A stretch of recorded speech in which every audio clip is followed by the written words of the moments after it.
কাজ করতে হবে। দুইটি কাজ যদি নারীরা করতে পারে ওই নারীর কপাল খুলে যাবে। এক নাম্বার হচ্ছে ফজরের সালাত আদায় করা। ফজরের 2 রাকাত ফরজ নামাজ আছে না নাই? ফজরের নামাজ কয় রাকাত? মোট হচ্ছে 4 রাকাত, 2 রাকাত সুন্নাত, 2 রাকাত ফরজ।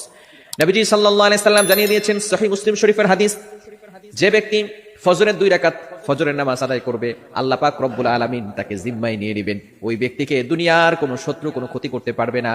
আল্লাহ পাক রব্বুল আলামিন নিজে পরের দিন ফজর পর্যন্ত তাকে হেফাজত করতে থাকবে।